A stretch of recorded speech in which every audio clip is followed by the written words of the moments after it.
airplane. And that's really important because we don't have runways on the moon and Mars. Fortunately, gravity at both of those destinations is not nearly as high as it is here on Earth. On Mars, it's about a third of what Earth's gravity is. And on the moon, the gravity is just a sixth of what it is here. So Starship can take off in both of those cases without needing the super heavy booster like we need here on Earth. Now, for today's test, Starship does not have its landing legs attached, and that's because we aren't going to be attempting to return to the launch site or land on land. It's going to be doing another hard water landing at the end of today's test. We can't wait. Starship is wrapped in a heat shield, which is composed of 18,000 hexagonal ceramic tiles designed to insulate the vehicle during atmospheric entry, where temperatures can be as high as 2,600 degrees Fahrenheit. The hex-shaped tiles, like these ones that we have here, roughly make up about 2/3 of the vehicle. There's a couple of different geometries. The one that I have is for the circular portions of the vehicle, so it has this curvature to it. And the one that Shiva has. Yeah, this kind is a hexagonal shape, and there's several thousand of these all across the body of the vehicle. And it's worth saying we need these because when a spacecraft re-enters from orbital velocity, it's going faster than the speed of sound and causes a lot of heat to build up that has to get dissipated by these heat shield tiles. Yeah, one thing that's really cool about these is they're super lightweight. Even just holding them, we're able to even just like hear how hollow they are because of the construction. But they do a great job of dispersing that heat during that atmospheric reentry. We actually produce these in-house at what we like to call the SpaceX bakeries. And they're located in Texas and Florida. So it's something that we designed and build in-house. And like we said, there's thousands of them. You can kind of see them on the exterior of the vehicle. So at this point in time, we are at T-minus 27 minutes and 18 seconds. So let's head on over to John Insprucker for an update on the countdown. Hey, John.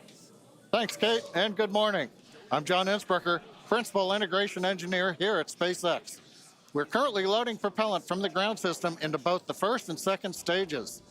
Now, both vehicles use the same two propellants. Our fuel is liquid methane at a temperature of just over 100 kelvins, or about minus 272 degrees Fahrenheit. Now, this is a different fuel from Falcon 9, where we use RP1 kerosene. And our oxidizer is liquid oxygen, the same as Falcon 9. But because there's no oxygen in space to support combustion, we have to bring our own. Now, a little bit of a recap. We did the go, no go poll at T-minus 1 hour and 45 minutes. And once the team gave their goes, we polled about 20 folks. We started loading propellants onto the booster at T-minus 1 hour and 39 minutes. And at T-minus 1 hour and 22 minutes, we began propellant loading of the ship, the second stage on Starship. Now, LOX loading of the second stage main tank is almost complete right now, but we'll actually stretch it out and wrap it up and finish at T-minus 5 minutes. And then at T-minus 3 minutes, as the booster finishes loading, the vehicle will be fully loaded with just over 10 million pounds propellant. Now, currently in the countdown, we've just passed the T-minus 26 minute mark. The good news is weather's looking good. You can see the blue skies there on the camera views from the drone. The only thing we're watching is winds. They are within limits at ground level. We expect they may pick up a little bit as we get farther into the window should we need to go that far. But the good news right now is that the weather is looking good. The range also is looking pretty good. We've moved almost all the boats out of the keep out zone overnight. We are working one, but we're still underway. And right now, as a reminder, if for any reason we do not make our test flight today, we have backup launch windows. This could be either 24 or 48 hours after today, and it'll depend on how far we get into the countdown. But coming up on 25 minutes to go, everything is looking good, Kate.